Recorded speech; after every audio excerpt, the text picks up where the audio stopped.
سامعین ناظرین، infection control society آپ کی صحت کے لیے، آپ کی آگاہی کے لیے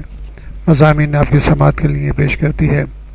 جس سے معلومات حاصل کر کے آپ اپنے مسائل کو، طبی مسائل کو حل کر سکتے ہیں۔ پرسپائریشن یا سویٹنگ، پسینہ آنے کے بارے میں ہم آپ کو معلومات دے رہے تھے۔ پرسپائریشن کو سویٹنگ بھی کہتے ہیں، ٹرانسپائریشن بھی کہتے ہیں، ڈائفروسس بھی کہتے ہیں۔ اس میں کیا ہوتا ہے کہ اس میں جو فلوئڈ پیدا ہوتا ہے جو جسم کا، کہ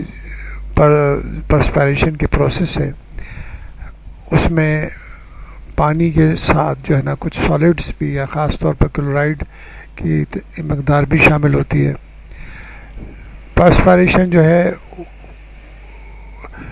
سویٹ گلینڈ، جو اسکن کے سویٹ گلینڈز ہیں، ان کے ذریعے یہ لکوڈ جو ہے جسم سے باہر آتا ہے، اور جسم سے باہر آنے کے بعد قطروں کی شکل میں ظاہر ہو جاتا ہے۔ پسینے کے اندر کئی کیمیکلز بھی موجود ہوتے ہیں، اس میں اسمال اماؤنٹ آف یوریا بھی موجود ہوتا ہے۔ پسینے میں کوئی اسمیل نہیں ہوتی، لیکن جو بیکٹیریا اس کے اوپر جو جنریٹ ہوتے ہیں، یا بیکٹیریا اس کے اوپر پلتے بڑھتے ہیں، وہ ایک اسمیل پیدا کرتے ہیں، جو اسمیل لوگوں کو بری لگتی ہے، جس کو لوگ بدبو کہتے ہیں۔ لیکن یہ جو ہے خالص پسینے میں کوئی اسمیل نہیں ہوتی۔ انسانوں میں سب سے اہم چیز یہ ہے کہ یہ پسینہ جو ہے تھرمو ریگولیشن کی بہت اہم ذریعہ ہے، یعنی کہ جسم کی حرارت کو کنٹرول کرنے کے لیے قدرت نے بہترین ذریعہ بنا دیا ہے، جو کہ اس کی ایوپریشن سے، پسینے کی ایوپریشن سے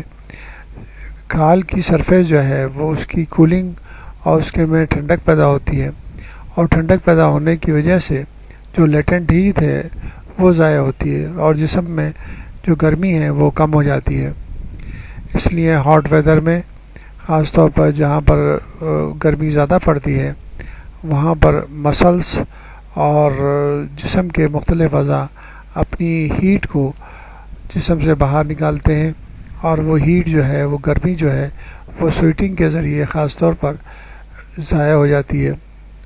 اور جسم جو ہے نا ٹھنڈک محسوس کرتا ہے۔ اسی وجہ سے اگر پسینہ آ رہا ہو اور آپ کسی فین کے نیچے بیٹھیں تو خاص طور پر ٹھنڈک محسوس ہوگی۔ تو اس ٹھنڈک سے یہ تھرمل ریگولیشن پروسیس جسم کا عمل میں آتا ہے۔ اگر یہ تھرمو ریگولیشن پروسیس رک جائے، خاص طور پر ایسی کنڈیشن میں جسے ہیٹ اسٹروک کہتے ہیں، تو اس کنڈیشن میں باڈی کا ٹیمپریچر، جسم کا ٹیمپریچر تیزی سے بڑھنے لگتا ہے، اور نارمل ٹیمپریچر جو 98.6 فارنہائٹ ہوتا ہے، وہ بڑھ کر 102، 103، 104، 105، 6 تک پہنچ سکتا ہے، اور اس کنڈیشن میں کو ہیٹ اسٹروک یا سن اسٹروک کہا جاتا ہے، یا عام زبان میں لو لگنا کہا جاتا ہے۔ تو یہ پرسپائریشن کے رک جانے کی وجہ سے ٹیمپریچر جو ہے تیزی سے بڑھ کر اور مسائل پیدا کر سکتا ہے، اور بعض دفعہ پسینے کے رکنے کی وجہ سے جو کولنگ فنکشن جو ختم ہو جاتا ہے، تھرمو ریگولیشن کا فنکشن جو ختم ہو جاتا ہے، تو موت بھی واقع ہو سکتی ہے۔ اسی لیے کہا جاتا ہے کہ پسینہ جو ہے زحمت نہیں، رحمت ہے، یعنی کہ فائدہ مند ہے، جسم کے لیے فائدہ مند ہے۔